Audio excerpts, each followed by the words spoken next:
C'est vraiment dommage pour le LOSC. Ce soir, il y avait un coup à jouer. Mais néanmoins, les Lillois limitent la casse grâce à l'égalisation de Ethan Mbappé en fin de match. Quand j'ai vu le 11 du Paris Saint-Germain aligné ce soir et quand j'ai vu celui du LOSC, je me suis dit Lille a un énorme coup à faire. Surtout que Lille a eu les occasions. Mais malheureusement, offensivement, il a manqué clairement de justesse technique. Que ça soit dans la prise de décision ou dans le dernier geste. Le truc qui est fort avec le Paris Saint-Germain, c'est que Luis Enrique a réussi à installer une rigueur technique même aux plus jeunes. Pensez vraiment que le Paris Saint-Germain allait être en grande difficulté ce soir, surtout c'est à Lille, on le sait, le LOSC à domicile, généralement c'est très très fort. Mais finalement, dans le jeu, c'était assez équilibré. Bref, voici le classement à l'issue de cette 7e journée de Ligue 1. Le Paris Saint-Germain premier avec 16 points. Cette saison, le championnat s'annonce très compétitif. Regardez, Marseille 2e avec 15 points, Strasbourg 3e avec 15 points, Lyon 4e avec 15 points, Monaco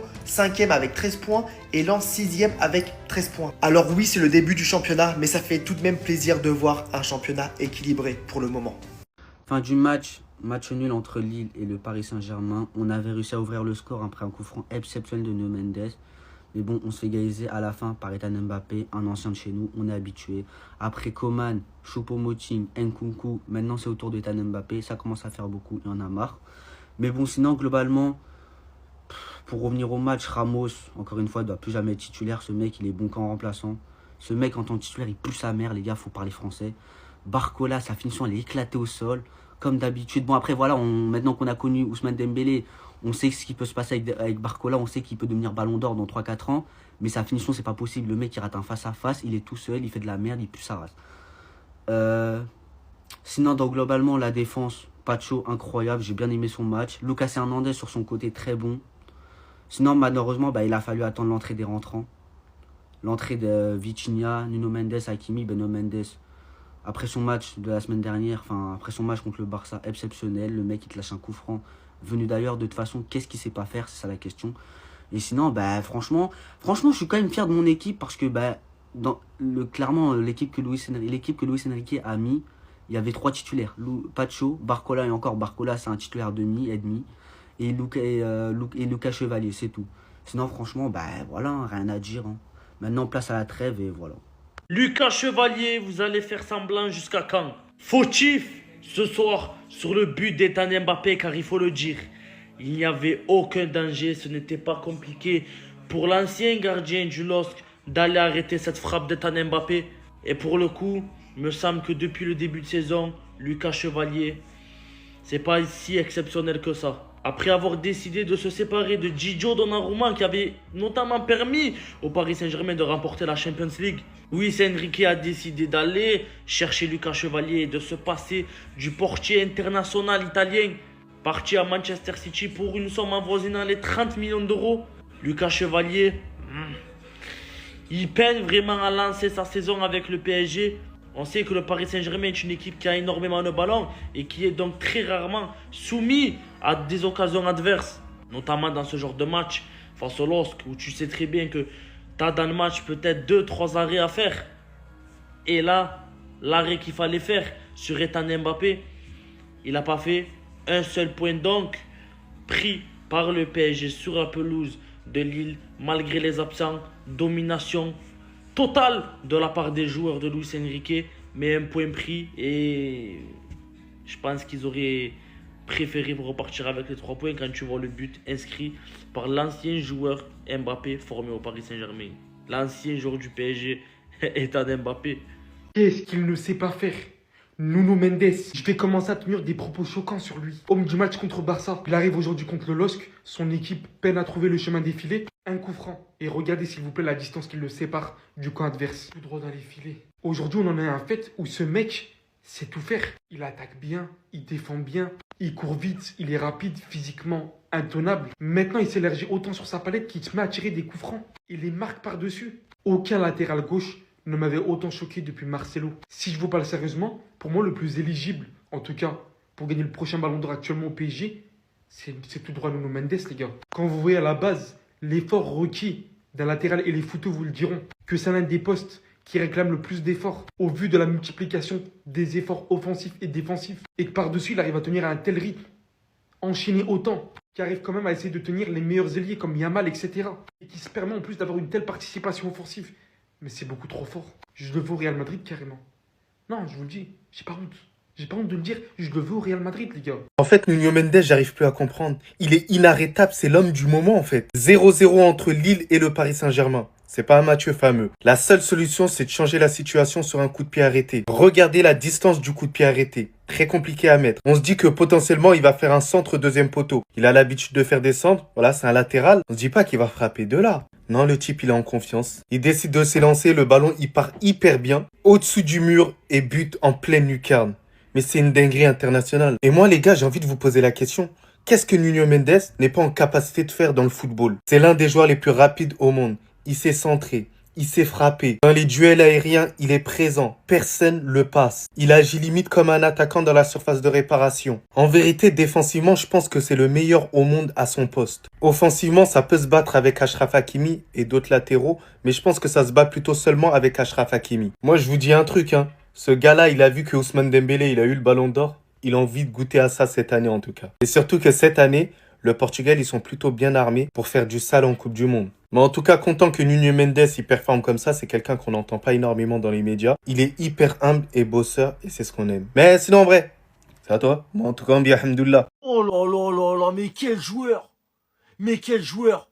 Ce mec-là, là, qui est derrière moi, Nuno Mendes, le latéral du Paris Saint-Germain, notre latéral. Cette semaine, après avoir pocket Lamine Yamal, il l'a mis dans sa poche. Là, il vient ce soir à Lille, en direct du stade Pierre-Mauroy, et il nous met un coup franc somptueux. Un coup franc légendaire. Ce joueur-là, les gars, il n'y a pas de débat, il n'y a pas de débat possible. Premier qui vient me dire que ce joueur-là n'est pas actuellement le meilleur au monde à son poste, c'est que vous ne regardez pas le football. C'est le meilleur du monde. Il n'y a personne qui est meilleur que lui. C'est monsieur Nuno Mendes. C'est très très fort, Nuno. Très très fort. Fier de toi. Fier d'être parisien. Ici c'est Paris et parisien ou rien. Eh oui, Nuno. Bon, l'équipage, c'est la fin de ce match entre le Paris Saint-Germain et Lille sur le score de 1 but partout. Sur un but de Ethan Mbappé, notre ancien joueur du Paris Saint-Germain. Et surtout, sur un but magnifique de notre latéral Nuno Mendes. Mais quel but incroyable. C'est vraiment incroyable. En tout cas, match nul ce soir. Belle performance de nos joueurs dans l'ensemble. Mis à part des quelques ratés, on va parler notamment de Barcola qui a raté une occasion qui aurait pu franchement finir au fond des filets. Mais bon, c'est comme ça, match nul. On est premier au classement, c'est l'essentiel. On espère la victoire pour le prochain match. Ça va être parisien. Ici c'est Paris et parisien ou rien.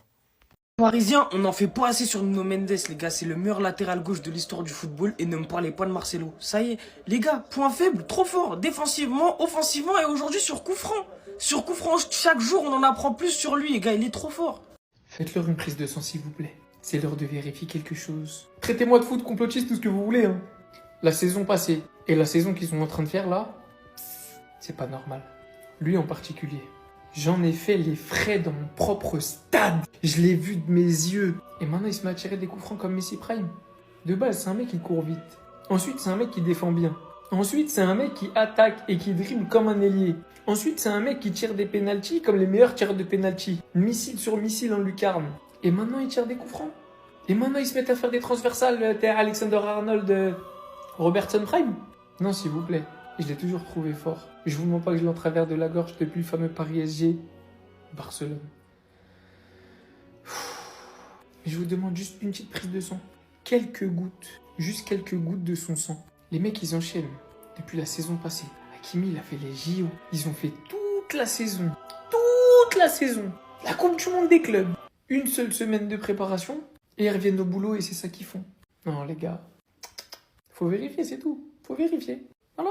Ça met des coups francs maintenant. Nuno Mendes, c'est pas le meilleur latéral du monde, c'est le meilleur joueur du monde. Commence la propagande aujourd'hui. Nuno Ballon d'Or 2026. Ethan Mbappé qui égalise contre le PSG sous les yeux de Kylian Mbappé au stade. C'était écrit, faut même pas s'énerver. Chevalier, moi je te le dis, moi. Tu vas rester à Lille, on va faire une descente à Manchester, on va récupérer notre dû. Donnarumma, tu vas revenir. Depuis le début de saison, si on doit faire les comptes, tu nous as coûté combien de buts, mon frère? T'as un arrêt à faire dans le match, un arrêt. Regarde, il flex devant nous. Vous pensez qu'il est venu voir le match du PSG ou le match de son frère? Avec un 11 largement remanié, Janto au milieu, Mayulu, Kangin Mbaye, Barcola, Ramos titulaire, c'est une angoisse. Comment tu peux être le meilleur joueur du monde sur le banc en tant que titulaire, t'es mauvais? Je regarde, j'ai la haine. Des fois, quand je regarde le match, j'oublie que t'es sur le terrain.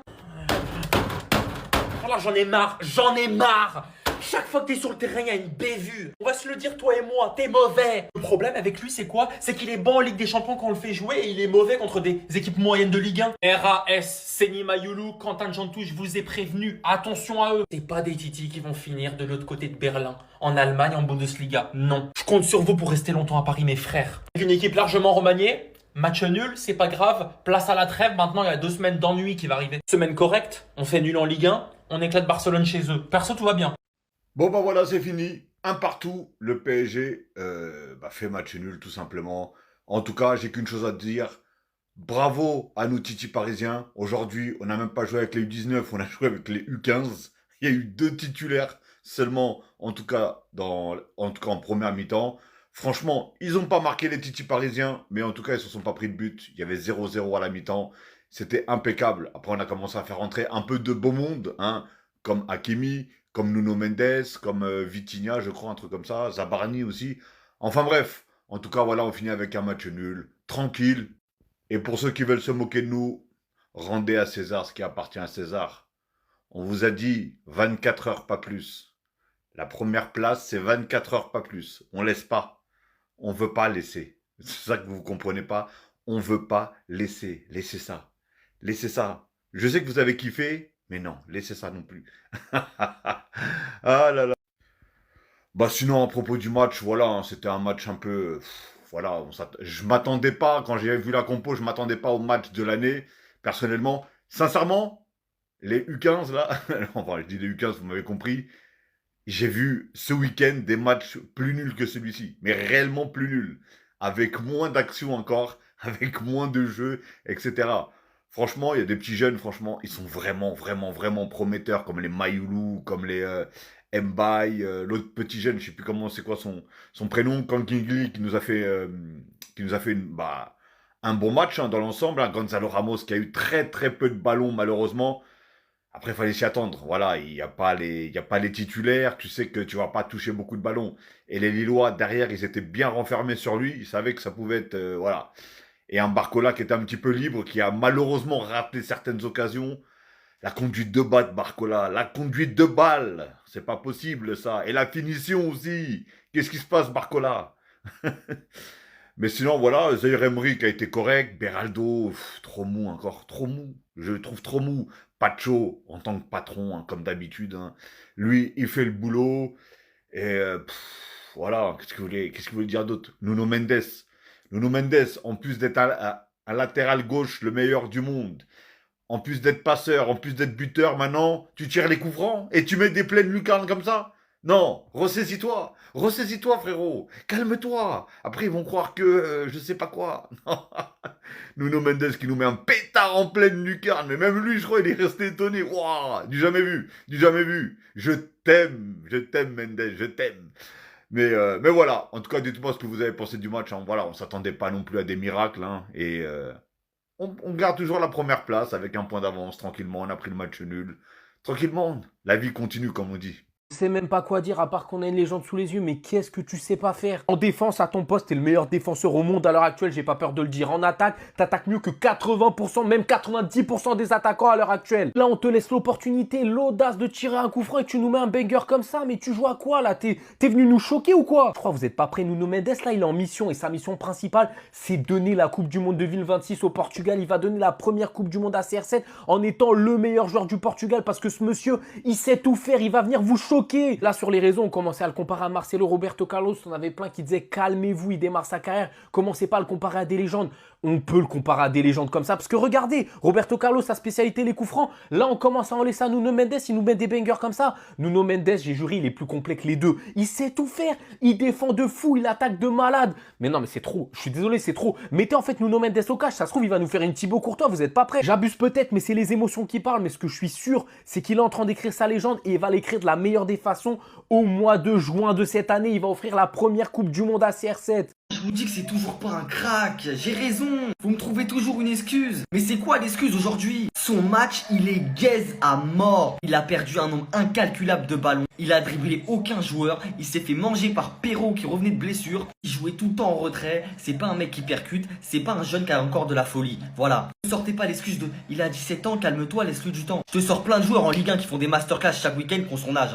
Donc là, il va falloir bouger parce qu'en plus, il est au Paris Saint-Germain. Il est dans une grosse équipe. Il a tout pour réussir. Donc faut arrêter de trouver des excuses. La seule explication du match de Barcola, c'est que sous le maillot des Lillois, ils avaient des maillots de Newcastle. Parce que j'ai vu la prestation de Barcola contre Newcastle en 4K. Je l'ai revu là, c'était le replay. Mais plus sérieusement, Barcola, va falloir se remettre au niveau. Surtout que pareil, t'as tout pour performer. T'as les meilleurs attaquants de l'équipe qui sont pas là. L'attaque est portée sur toi et t'arrives pas à porter l'attaque. Le pire, c'est qu'on dirait qu'il s'en fout. Vous avez vu sur son face-à-face la vieille frappe qu'il fait en mode vas-y, j'en ai marre de courir. On dirait qu'il s'en fout d'être là.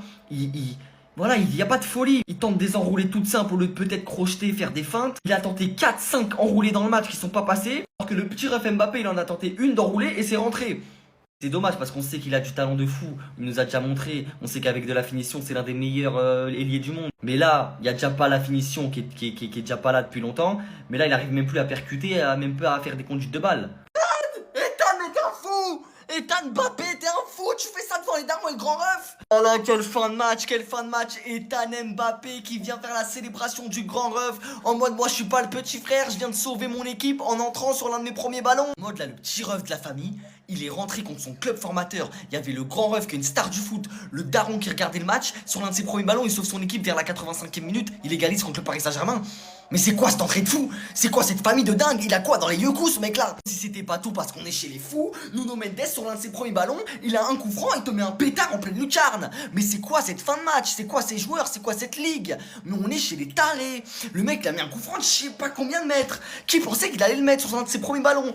C'est le meilleur latéral droit de l'histoire. Mais c'est quoi ça? On a jamais vu ça. Merci Lille, ils ont fait un gros match. Ils ont joué au foot face au Paris Saint-Germain, ce qui est rare pour les équipes de Ligue 1. Frustrant, ils prennent qu'un point. Ils auraient pu prendre les 3 points. Il y a eu beaucoup d'occasions où il y avait pas de finition. On voit beaucoup de situations mais qui n'ont pas fini. Moi je m'inquiète pas pour Lille. Ils ont une grosse équipe, ils ont des bêtes de joueurs. Les retours de blessés, d'André, de Perrault, de Meunier vont faire beaucoup de bien. Vraiment l'équipe du peuple en Ligue 1 cette saison. Ils font le taf en Ligue Europa. En Ligue 1 ils jouent au foot et ils méritent d'être top 3. Donc on va les suivre cette saison. Il y a trop de joueurs que je kiffe. En plus il y a plein de joueurs africains. On aime bien. C'est sensationnel. Défendre Bradley Barcola en ce moment, c'est beaucoup trop compliqué.